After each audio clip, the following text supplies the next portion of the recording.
하나님의 말씀을 봉독하겠습니다. 구약성경 룻기 1장 6절에서 18절까지 말씀입니다.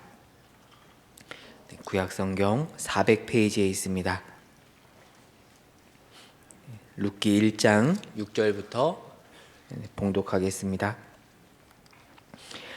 그 여인이 모압 지방에서 여호와께서 자기 백성을 돌보시사 그들에게 양식을 주셨다 함을 듣고 이에 두 며느리와 함께 일어나 모압 지방에서 돌아오려 하여 있던 곳에서 나오고 두 며느리도 그와 함께하여 유다 땅으로 돌아오려고 길을 가다가 나오미가 두 며느리에게 이르되 너희는 각기 너희 어머니의 집으로 돌아가라.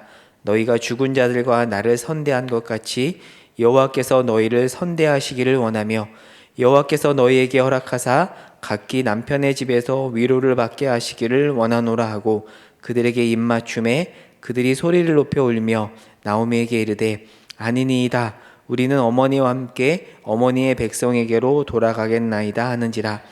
나오미가 이르되 내 딸들아 돌아가라. 너희가 어찌 나와 함께 가려느냐. 내 태중에 너희의 남편 될 아들들이 아직 있느냐. 내 딸들아 되돌아가라. 나는 늙었으니 남편을 두지 못할지라. 가령 내가 소망이 있다고 말한다든지 오늘 밤에 남편을 두어 아들들을 낳는다 하더라도 너희가 어찌 그들이 자라기를 기다리겠으며 어찌 남편 없이 지내겠다고 결심하겠느냐. 내 딸들아 그렇지 아니하니라. 여호와의 손이 나를 치셨으므로 나는 너희로 말미암아 더욱 마음이 아프도다 하매 그들이 소리를 높여 다시 울더니 오르바는 그의 시어머니에게 입맞추되 룻은 그를 부초찼더라. 나오미가 또 이르되 보라 내 동서는 그의 백성과 그의 신들에게도 돌아가나니 너도 너의 동서를 따라 돌아가라 하니 룻이 이르되 내게 어머니를 떠나며 어머니를 따르지 말고 돌아가라 강권하지 마옵소서. 어머니께서 가시는 곳에 나도 가고 어머니께서 머무시는 곳에서 나도 머물겠나이다. 어머니의 백성이 나의 백성이 되고 어머니의 하나님이 나의 하나님이 되시리니 어머니께서 죽으시는 곳에서 나도 죽어 거기 묻힐 것이라. 만일 내가 죽는 일 외에 어머니를 떠나면 여호와께서 내게 벌을 내리시고 더 내리시기를 원하나이다 하는지라. 나오미가 룻이 자기와 함께 가기로 굳게 결심함을 보고 그에게 말하기를 그치니라. 아멘. 흉년을 피해서 모압 땅으로 갔던 나오미는 그곳에서 남편과 아들들을 다 잃게 됩니다. 이제 남은 것이라곤 자기 자신과 두 며느리 오르바와 룻뿐입니다. 그 시대에 여자들만 남았다라고 하는 것은 대단히 암울한 상황 속에 처하게 되었다라고 하는 그 사실을 돌아보게 만듭니다. 그러던 중에 나오미가 이스라엘 땅에 대한 소식을 듣게 됩니다. 여호와께서 자기 백성을 돌보시사 그들에게 양식을 주셨다라고 하는 것입니다. 이 말은 오랫동안 이스라엘 백성들을 힘들게 했던 흉년이 지나가고 이제 그들이 양식을 삼을 만한 것들을 거두게 되었다라고 하는 겁니다. 그냥 상황으로만 보자면 흉년이 끝났고 이제 먹고 살기 쉽게 되었다라고 하는 것만 있는 것처럼 보입니다. 그러나 룻기 저자는 바로 여기를 다르게 이야기를 하고 있습니다. 여호와께서 자기 백성을 돌보셨다라고 하는 것이고 그리고 그들에게 양식을 주셨다는 것은 하나님이 자기 백성에게 은혜를 베푸신 결과다라고 하는 사실을 이 말 속에서 우리들에게 보게 합니다. 여기에서 우리가 생각해 볼 의미들이 많이 있습니다. 지금 이스라엘 백성들이 살고 있는 곳은 가나안 땅입니다. 신명기 11장에 보면 가나안 정복 전쟁 전에 이 가나안 땅이 어떤 땅인지를 모세가 이스라엘 백성들에게 가르친 적이 있었습니다. 가나안 땅은 젖과 꿀이 흐르는 땅입니다. 그만큼 기름진 땅이라고 하는 이야기이죠. 그리고 이 가나안 땅은 산과 골짜기가 있어서 하늘에서 내리는 비를 흡수하는 땅이라고 소개하고 있습니다. 이제 이스라엘 백성들이 이 땅에 들어가서 농사를 짓든지 아니면 목축을 하든지 이 일에 필요한 모든 것들이 다 있다라고 하는 그 내용을 이 말씀 속에 담고 있습니다. 그러나 무엇보다도 가나안 땅이 가장 중요한 의미를 갖고 있는 것은 여호와의 눈이 항상 그 위에 있고 하나님이 돌보시는 땅이다라고 하는 사실을 이 이스라엘 백성들이 가장 중요한 내용으로 알고 붙들고 그리고 믿고 살아야 합니다. 그렇게 하나님이 주시는 은혜 아래 머물러야 하는데 그때 이스라엘 백성들에게 요구되는 책임이 있습니다. 그것은 여호와 하나님을 사랑하고 그 하나님이 말씀으로 주시는 책무와 법도와 규례와 명령을 다 순종하며 살아야 한다는 것입니다. 만약에 이스라엘 백성들이 그렇게 살지 못할 때에는 그에 따른 결과들이 있을 것입니다. 더 이상 그 땅은 소산물을 내지 않을 것이고 소산물을 내지 않으면 그들의 삶은 피폐해지고 혹독하게 될 것이다 라고 하는 것입니다.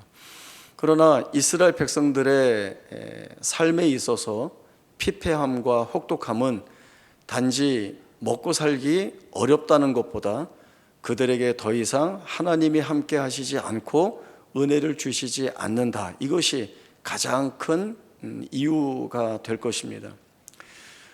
그러면 그런 어려운 자리에 처하게 되면 피하기 위해서 그 자리를 벗어나야 하는가, 떠나야 하는가 라고는 질문을 할 때에 그렇지 않다는 것을 알아야 합니다. 이스라엘 백성들은 하나님이 통치하시고 은혜로 이끄시는 땅 안에 있으니 거기에서 다시금 하나님의 은혜를 구하고 하나님이 주시는 그 책무와 법도와 규례와 명령에 순종하기 위해서, 그리고 끝까지 나아가서는 하나님을 가장 사랑하는 백성들로 자신의 자리를 지키고 은혜를 구하고 있어야 할 것입니다. 여호와께서 자기 백성을 돌아보시사 그들에게 양식을 주셨다라고 하는 이 소식에 나오미가 발걸음을 돌립니다. 그녀의 발걸음은 그저 고향으로 돌아가는 것처럼 보이지만 그 안에 담긴 의미는 하나님이 약속으로 주신 땅, 그리고 하나님의 은혜가 있는 땅으로 첫 발걸음을 내딛고 있다라고 하는 것을 이 룻기 저자가 가장 중요하게 말하고 싶은 대목입니다. 그녀의 발걸음의 시작은 바로 하나님이 약속을 주신 그 약속과 또 하나님이 끊이지 않고 주시는 그 은혜를 기억하여 그 은혜의 자리로 들어가는 발걸음의 시작이 되었다라고 하는 것입니다. 여전히 그 땅에 가서도 나오미의 삶은 불안하고 또 필요한 것들을 채우지 못함으로 인하여서 많은 고통과 또 어려운 문제들과 싸워야 할 것입니다. 그럼에도 그 안에 하나님은 여전히 은혜를 담아주시고 하나님이 목적하시고 뜻하신 것을 이루어 가시기 위한 일을 하고 있는 여정 중에 있다라고 하는 사실들을 돌아보게 하실 것입니다. 나오미는 자기와 함께 따라 나서는 두 며느리에게 너희의 신들과 민족의 예로 너희의 어머니의 집으로 돌아가라고 말합니다. 처음에는 울면서 가지 않겠다고 하지만 결국은 오르바가 돌아가고 그리고 룻만 나오미의 곁에 남습니다. 사실은 나오미에게 어떤 소망이나 희망이 있지 않습니다. 이 어머니를 통해서 앞으로 자신의 삶을 맡기고 살 만한 것들이 전혀 보이지 않습니다. 그러나 룻이 이 어머니에게 하고 있는 고백이 있습니다. 어머니가 가시는 곳에 나도 갈 것이고 어머니께서 머물면 나도 그곳에 머물 것이고 어머니가 죽으시는 그곳에 나도 묻힐 것입니다 라고 하는 겁니다. 이러한 대목의 말씀 때문에 어떤 이들은 룻기가 저작된 목적이 바로 이 효라고 하는 것을 말씀하기 위해 기록이 되었다 이렇게 보기도 합니다. 물론 그런 부분을 저희가 한 주제로 이야기할 수도 있습니다. 그러나 가장 중요한 부분은 따로 있습니다. 그것은 룻이 고백하고 있는 그 고백의 근거가 어디에 있느냐라고 하는 거죠. 그것은 바로 어머니의 백성이 나의 백성이 되고 어머니의 하나님이 나의 하나님이 되실 것이다 라고 하는 겁니다. 바로 이 룻은 다른 것이 아니라 하나님 편에 서는 것을 그가 선택하였고 그 결정을 가졌다라고 하는 것입니다. 그리고 선택만 한 것이 아니라 어머니가 가는 그 은혜의 자리로 나아가는 첫 걸음에 자신의 걸음을 함께 묻고 있다라고 하는 것이 바로 이 룻이 무엇을 고백하고 붙드는지를 우리에게 분명하게 보여주고 있습니다. 마치 여리고 성에 있었던 라합이 하나님 편을 선택한 것과 그 맥을 같이 합니다. 라합은 자기만 살기 위해서 자기 동족에게 거짓말을 하고 그리고 자기 동족을 배반한 것이 아닙니다. 이 라합이 이스라엘 정탐꾼들에게 했던 그 말을 보면 이 라합이 하나님을 어떻게 생각하고 그래서 이 하나님을 왜 붙들었는지를 분명히 알 수 있습니다. 하나님이 너희를 이곳까지 인도하시며 행하신 일을 우리가 다 들었고 알고 있다. 그 하나님이 너희를 위하여 행하신 일들을 우리가 돌아보니 그 하나님이야말로 온 천지 가운데 살아계신 참되신 하나님이시다라고 하는 겁니다. 이 고백을 통하여 라합이 하나님을 알았고 이 하나님을 믿었고 이 하나님 편에 섰다는 것들을 저희들이 보게 됩니다. 그러면 이 라합이 그 고백만을 가지고 이스라엘 공동체 안에 들어와서 그저 생명을 연명하는 것으로만 삼고 있었는가? 그렇지 않습니다. 하나님의 은혜의 아래에 들어오기 원하는 자를 이 하나님이 불러 들이시고 그리고 그에게 베풀어 주신 은혜가 무엇인지를 우리에게 보게 합니다. 예수 그리스도의 계보에 이 라합이 들어있죠. 살몬은 라합에게서 보아스를 낳습니다. 그리고 이 보아스는 룻에게서 오벳을 낳습니다. 오벳이 이새를 낳고 이새가 다윗을 낳습니다. 이러한 하나님의 일하심들을 통하여서 그들의 혈통이 이방인이고 또 이스라엘 백성들이 생각하듯이 이방인들은 버림받은 자들이요 하나님의 구원의 은혜에 들어오지 못할 것이라고 생각하지만 하나님은 다른 계획과 뜻을 가지고 계십니다.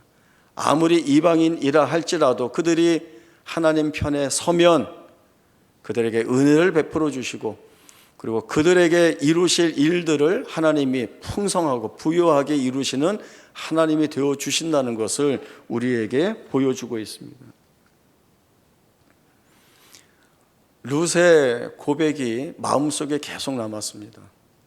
어머니의 백성이 나의 백성이 되고 어머니의 하나님이 나의 하나님이 되실 겁니다.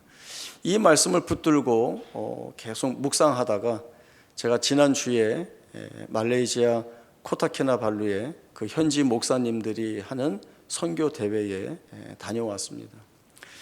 그 전에는 저만 가서 선교 대회에 참석을 하고 또 재정적 후원을 드리고 그리고 그 선교 대회가 잘 진행되는지 살펴보는 것 정도만 하고 왔습니다. 그런데 이번에는 좀 다른 목적을 가지고 가게 되었는데 여러 가지 사실들을 알게 되었습니다. 제가 갔더니 그 말레이시아 분들이 좀 체구가 작으시죠. 물론 중간중간에 덩치가 크신 분들이 계시긴 하는데 좀 이렇게 작으신 분들이 많아서 저보고 키가 큰 편에 속한다고 얘기를 해주시더라고요. 예. 태어나서 처음 들어본 이야기입니다. 예. 그래서 제가 얼마나 큰 위로가 되었는지 모르고 또 하나 주시는 말씀이 여기가 이제 기후가 그 스콜이 보통 내리거든요. 그래서 이제 소나기가 내리면 또 그 뒤에 햇볕이 아주 강하게 내리쬐기 때문에 다 말라버리는데 11월부터는 우기입니다. 그래서 아주 그 세차게 내리는 비가 3, 40분 동안 한 두세 번 이렇게 연이어 내리는데 선교사님이 그런 얘기 해주시더라고요. 여기 사람들은 이 비를 다 맞고 다닌대요. 그래서 왜 그러냐 그랬더니 이 비를 맞으면 머리카락이 난다고 그러네요. 예. 그래서 난 여기서 살아야 되나 보다 그런 생각들도 좀 하긴 했는데요. 이번에 그 선교대회 참석하기 전에 선교사님과 많은 이야기를 나누었습니다. 우리가 좀 더 섬길 수 있는 부분이 무엇이 있을까 이렇게 의논을 하다가 이분들이 그 한국 문화에 대한 관심도 많이 있고 또 그래서 저희가 한국 음식을 좀 준비해서 만들어서 대접하는 그런 시간을 좀 갖고 그래서 권사님, 집사님 포함해서 한 10명 정도의 봉사팀이 이번에 가서 그 음식을 만들어서 섬겼습니다. 보통 이렇게 봉사하러 가면 그쪽에서 감사하는 마음을 표현하죠. 물론 그 현지 목사님과 사모님, 자녀들이 그 한 300명분 준비된 한국 음식들을 맛보면서 너무나 즐거워하시고 맛있게 들어주시고 또 고맙다는 인사를 많이 해주셨습니다. 그런데 사실은 같이 간 저희 모두가 섬겼지만 그분들의 삶의 모습, 그들이 결정하고 선택한 것에 대한 책임 있는 신앙의 모습들을 통해서 저희가 많은 은혜를 받았고 또 영적인 도전들을 굉장히 많이 받고 왔습니다. 이 말레이시아는 이슬람 국가입니다. 이 이슬람 국가에서 종교를 이슬람을 따르지 않고 기독교를 따른다라고 하는 것은 주류에서 벗어나 비주류가 되었다는 뜻입니다. 비주류가 되면 그 사회와 그 문화권 아래에서 마땅히 받아야 할 혜택이나 누려야 할 권리들을 제대로 받지 못하고 누리지 못합니다. 그 비주류의 삶이라고 하는 것이 늘 어렵고 불편하고 힘이 됩니다. 그럼에도 불구하고 이분들이 내가 예수를 포기할 수 없고 그래서 내가 예수를 믿기로 작정을 하고 하나님 편에 섰다라고 하는 것은 평생 가난하게 살아도 좋다. 평생 내가 이 힘든 가운데에서 벗어나지 못하고 고통스러운 삶을 살아도 좋다. 예수 믿는다면 그걸로 만족한다라고 하는 이 결단과 결심과 결정이 그들의 삶에 다 녹아 있는 것들을 저희들이 보게 된 것입니다. 도심에서 살지 못하고 산지로 밀려 올라갑니다. 그 산지는 모든 생활 여건이나 또 기반 시설들이 낙후되고 열악해서 너무나 어렵습니다. 그리고 아이들 교육도 참 제대로 시키기 어렵고요. 그래서 형편들이 다 안 좋습니다.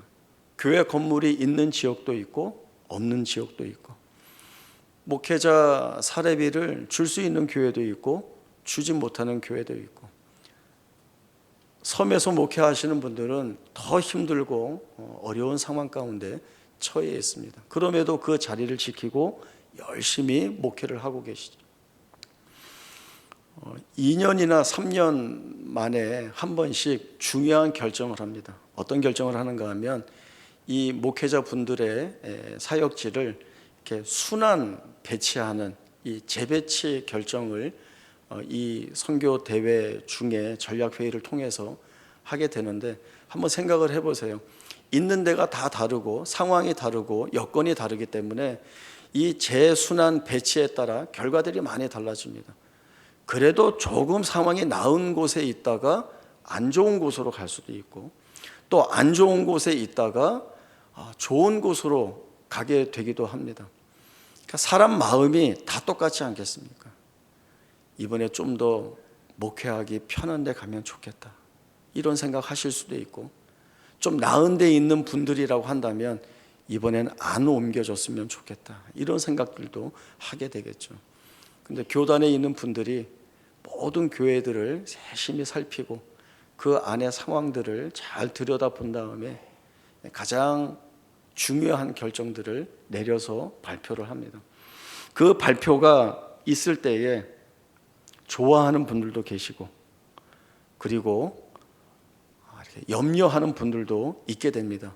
뭐 당연하다고 생각을 합니다. 그런데 여기가 끝이 아니라 그 다음으로 가는 모습들이 제게 큰 은혜가 되었습니다. 한번 결정이 되면 그 결정에 다 따라 나서는 겁니다. 어느 한 사람도 반대하는 의견을 얘기하지 않고, 어느 한 목사님도 거부하는 의사를 표현하지 않습니다. 교단에서 정해지는 대로 사역지를 다 옮기고 아이들을 데리고 다 떠납니다. 교단에서 보낸 곳에 보냄을 받은 자로서의 사명감을 가지고 그 자리를 버텨내면서 사역을 하신다는 것입니다. 저는 이분들의 모습을 보면서 많은 생각을 하게 되었습니다. 내가 생각했던 순종이라고 하는 것은 무엇인가? 우리가 생각하는 순종이라고 하는 것은 과연 무엇이었을까라고 하는 생각들을 해보게 되었습니다. 우리는 우리 눈에 보이는 것들, 또 내가 실제로 겪고 있는 그 현실에 대한 것들에 많이 묶여 있지 않았던가? 내가 눈으로 볼 때 힘겹고 괴로운 것이라고 하면 여기는 힘겹고 괴로운 것만 남아있다라고 생각을 하고, 여기가 좋지 않아라고 생각한다면 좋지 않은 곳에 내가 있는 것으로 생각해서 어떤 상실감과 그 고통을 나 스스로가 안고 있지 않았는가라고 하는 생각들을 해보게 됩니다. 그러나 현지 목사님들이 우리가 눈에 보이는 현실, 본인들이 묶여있는 고통스러운 삶 속에서도 하나님 편에 서서 그 하나님이 주시는 은혜를 쫓아 감사하며 살아가는 그 모습들, 이것이야말로 바른 순종의 모습이 아니겠는가라는 생각들을 해봅니다. 그 결정이 났는데도 얼굴은 한 분 한 분 다 웃고 계십니다. 서로 격려하시고, 그리고 환한 모습으로 자신들의 사역지를 향하여 다시 나아가는 모습들이, 바른 순종의 모습들을 그분들의 삶 속에서 저희가 투영해 내게 되었습니다. 함께 봉사하러 갔던 분들, 저희가 하루 봉사하고 저녁에 모여서 또 그 다음 날 준비하고 또 준비가 마치면은 서로 이야기를 나누는데요, 많은 분들이 정말 귀한 은혜를 더욱더 받았다고 고백을 하시고, 또 이제 내 삶의 기준이나 또 내가 바라보아야 하는 목적들이 다 달라졌다라고 하는 사실들을 우리가 서로 나누면서 큰 은혜가 되었습니다. 하나님이 우리를 택하여 주시고 우리를 하나님 편에 서게 하십니다. 그런데 우리가 그 하나님 편에 서서 내가 이제 하나님 편에 섰으니 나머지는 하나님이 다 알아서 하세요가 아니라, 하나님 편에 섰으니 그 다음에 수순이 있어야 하는 겁니다. 룻이 나오미에게 어머니의 하나님이 나의 하나님이십니다 라고 이야기하고 모압 땅으로 돌아가면 아무것도 아닙니다. 그러나 그 고백을 가지고 어머니가 하나님의 은혜의 땅 안으로 들어가는 그 자리에 이 룻이 발걸음을 같이 묶고 있습니다. 그리고 그 하나님의 은혜 아래에 거하기를 마음으로 소원하고 있죠. 그래서 나중에 룻기 2장에 넘어가면 보아스가 이 룻에게 한 이야기가 있습니다. 여호와의 은혜의 날개 아래 보호를 받고자 하는 내게 하나님께서 온전한 상 주시기를 원하노라 라고 하는 이야기를 합니다. 이스라엘 백성들이 보는 이방인이지만 은혜 아래 들어오지 못한다라고 그 말을 듣는 이방인이지만, 그 이방인이 하나님의 은혜의 날개 아래 거하기를 원하면 하나님은 품으신다는 것이죠. 하나님은 받아내신다는 것입니다. 그러면 우리가 아무리 고통스럽고 괴로운 삶의 자리에 서 있다 할지라도 그것들이 우리를 묶어서 상실과 또 피폐함의 자리로 우리를 내몬다 할지라도 거기에서 하나님이 일하심으로 우리에게 드러내 보여주실 은혜가 무엇인가, 그 은혜를 우리가 보았다고 한다면 우리의 고백은 달라지게 되어 있고, 달라진 고백을 하게 한다면 그 이후에 우리의 삶은 어떻게 살아야 하는지 분명해집니다. 은혜를 쫓아가는 자리에 하나님이 담으실 그 은혜를 감사함으로 우리가 고백하게 되겠죠. 그리고 그 감사한 은혜의 고백은 우리로 하여금 담력을 얻게 할 것입니다. 아무리 고통 가운데 있어도 하나님이 여기 찾아오시고 나를 주의 백성으로 세우시고 세워주셨기에 하나님이 책임을 지시고 내 삶에 개입하셔서 그 하나님이 이루신 일들을 보게 하실 것이다 라고 하는 겁니다. 아직 우리의 눈에는 보이지 않지만 하나님이 이루실 일, 그리고 이루신 일들을 지금 내 마음에 담는 것이 은혜이고 믿음입니다. 오페라를 보면 이러한 수순입니다. 소곡이 있고 그 다음에 1막, 2막, 3막 이렇게 진행이 되죠. 소곡이 맨 앞에 있기 때문에 작곡자의 입장에서 본다면 소곡을 작곡하고 그 다음에 1막, 2막, 3막을 작곡할 것처럼 보입니다. 그러나 그렇게 하지 않는답니다. 보통의 오페라 작곡자들은 1막, 2막, 3막을 다 완성한 후에 그 안에 가장 중요한 멜로디를 뽑아내고 그리고 가장 중요한 핵심 요소가 되는 내용들을 이 멜로디 안에 담아서 소곡을 만든다는 겁니다. 맨 앞에 들어가야 될 소곡인데 모든 곡들이 다 완성이 된 다음에 제일 마지막에 작곡을 한다는 겁니다. 그래서 어떤 사람은 이 소곡을 이렇게 이야기했습니다. 다 이루어진 것에 대한 예언. 이 말이 맞습니까? 예언이라고 하는 것은 아직 이루어지지 않은 일들이나 상황에 대한 내용입니다. 아직 되지 않았지만 이렇게 될 거야 라든가 아니면 지금은 없지만 있게 될 거야 라고 하는 것이 예언이죠. 그러나 다 이루어진 것에 대한 예언이라고 한다면 이것이야말로 하나님이 하시는 일들이 아닌가라고 하는 생각들을 해보게 됩니다. 하나님은 후회하심도 없고 그리고 이 하나님이 하시는 일에 잘못된 것이 있을 수 없고 오류나 훼손이 있을 수 없습니다. 하나님이 가장 좋은 곳으로 하나님이 원하시는 곳으로 모든 일들을 이끌어 가시기에 우리가 지금 묶여있는 현실이 어떠하다 할지라도 여기에 은혜가 없어라고 하는 그러한 마음을 품고 있는 이 자리에조차도 하나님은 은혜를 담으시죠. 거기가 아골골짜 빈들 같아도 사막의 음침한 골짜기 같아도 하나님이 거기에 찾아오셔서 은혜를 담으시고 거기에서 은혜 주신 대로 우리의 심령을 통하여 은혜를 고백하게 하신다라고 한다면 그것이 하나님 편에 서서 순종의 삶을 사는 자들에게 부어주시는 선물이라는 생각들을 해보게 됩니다. 믿음은 바라는 것들의 실상이요 보이지 않는 것들의 증거라고 했습니다. 속옷 같지 않습니까? 믿음이라고 하는 것은 내가 지금 바라고 있지만 바라는 것이기에 아직 이루어지지 않았지만 그러나 이것이 실상입니다. 현실이 될 것입니다. 하나님이 하실 일들이 된다는 것입니다. 그것을 붙들고 살 때에 이 보이지 않는 것들에 대한 증거가 곧 내가 되어야 하는 겁니다. 하나님이 분명하게 이루신 은혜의 일들에 대한 증거가 내 삶으로 확인해내는 이 증언들이 하나님 편에 서서 그 하나님이 이끄시는 그 자리에 순종의 마음으로 나아가는 자들에게 주시는 복이라는 생각들을 해보게 됩니다. 우리는 순종을 무엇이라고 여기고 있었을까요?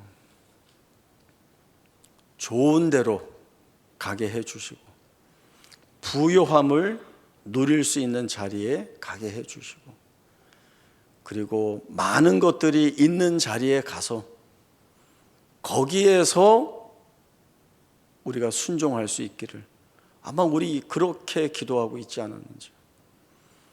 그러나 하나님이 보내시는 자리가 어디든지 그 자리를 은혜의 자리로 만들겠다는 것이 하나님이 우리에게 주신 약속이고 우리는 아무 의미 없이 그냥 읊조리듯이 은혜입니다, 감사입니다, 하나님이 일하셨습니다, 이렇게 얘기하는 것이 아니라 정말 하나님이 우리에게 부어주신 은혜가 무엇인지를 분명하게 보게 하시고, 그리고 하나님이 드러내게 하시는 그 고백들을 통하여서 우리가 믿음의 담력과 믿음의 은혜를 갖게 되는 것입니다.